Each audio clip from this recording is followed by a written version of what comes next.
everybody. Welcome back for the second segment of Trips and Traps, February 17th. And I'm Andy Serling. And we will pick up where we left off, and we will have one more race from Saturday, February 6th, before moving on to the last day, February 15th. But this is still February 6th. And this is a race. We're going to show you a couple horses at the start. First, we're going to show you Kill the Joker, the number 3 horse. And I'll get to him. He steadies out. He runs nowhere. I don't know. I'll discuss what I have, my thoughts on him.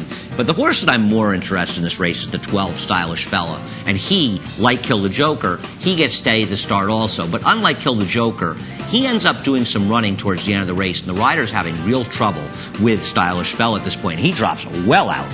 There goes Kill the Joker. Kill the Joker ends up being eased in this race. Stylish Fella does some running at the end. Now, it's worth noting, as you can see, very contentious pace here. One of the horses involved in the pace, the actual favorite, Taco Doro, does do fairly well in this race and actually finishes second. The winner does come from well back, and that's Prince Cody, who was 10th early at this point. What we're going to do, though, is we're going to try to pick this race up, and it's another point. First, we're going to show you some trouble at the start, but here you see, that's the 12, Stylish Fella. Behind him is Kill the Joker, who's eased. Just wanted to sort of set this up so you can see just how far out of the race Stylish Fella is. And you'll see him finish up, and he makes a run. Now, a few things. Stylish Fella is being ridden by Gary Richards. We're not doing the show to pick on guys like Gary Richards who get a minimal number of mounts, and actually Gary does an okay job with the horses he gets. And I'm going to guess this is a horse, Gary Richards must work horses for Dominic Galuccio, and he's probably a horse that gives people a hard time in the morning, and Gary's done a lot of work with him. The problem is he's having trouble handling this horse in the afternoon. Now, I don't know that anybody could. I don't want to pick on him. This is clearly a horse with issues. Kill the Joker, on the other hand, you'll watch him.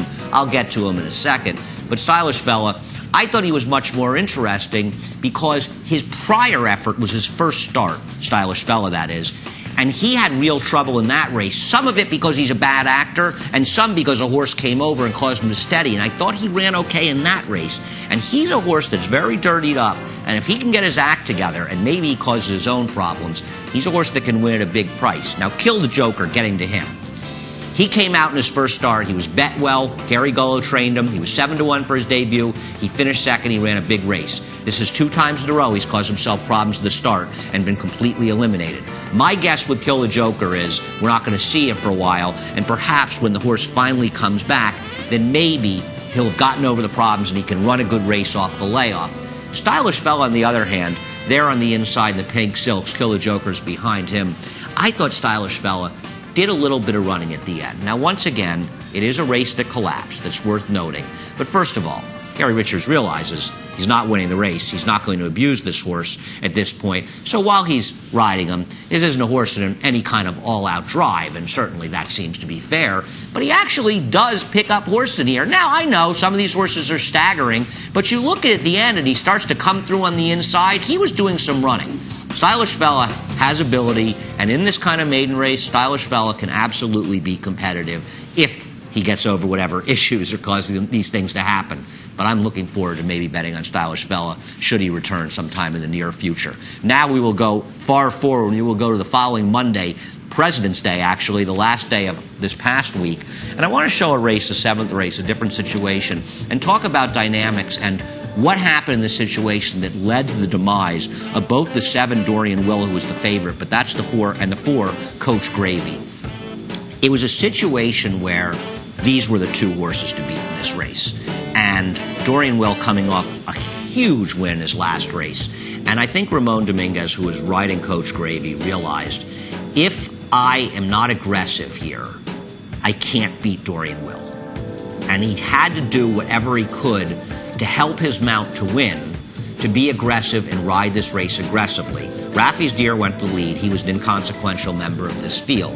Ramon sat behind him, and he had Dorian Will right in his outside.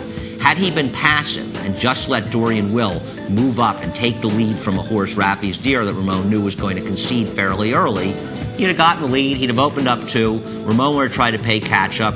Yeah, he probably would have run second, but you know what? He's not out there to finish second. These riders are out there to try to win races. It's one thing if you're behind Secretariat and you know the best you can be is second. They're trying to win races, and sometimes in trying to win races, you cost your horse the win.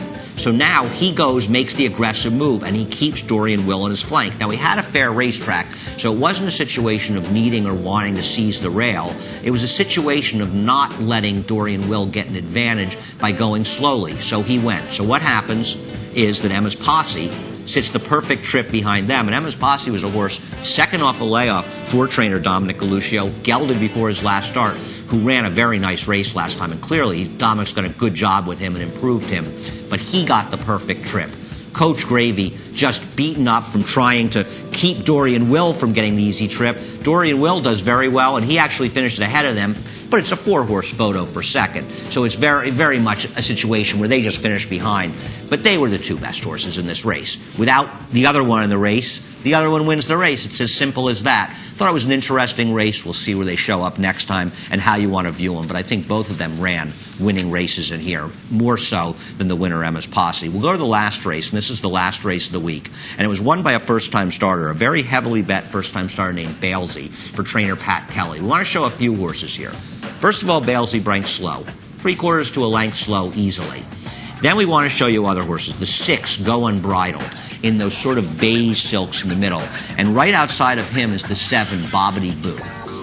BOBITY Boo has a number of situations where he interferes with horses. The first thing he does is he will cause the 6 BOBITY Boo, keep your eye on him, to steady. Right about in here, you'll see it. He steadies back.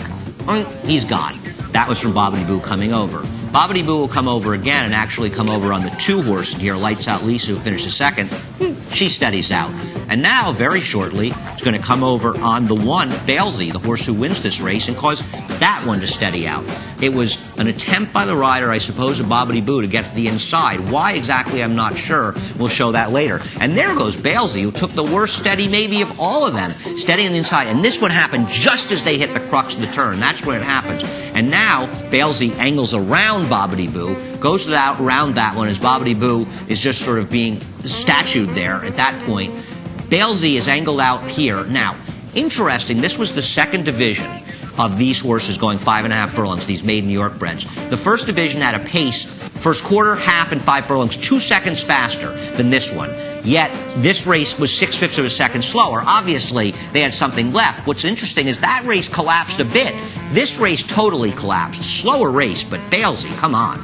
This horse was tons the best, a horse who had trouble throughout. The 6, you'll see, Go Unbridled, finished a little bit at the end. But let's watch more of what happens in this race. We'll show you BAILZEE at the start, but just watch. First thing that happens with BOBITY Boo, BOBITY Boo is going to come out a little bit at the start and hit at the 8, Refined Elegance, who actually finished last in here, a horse off a layup, and the second choice in here.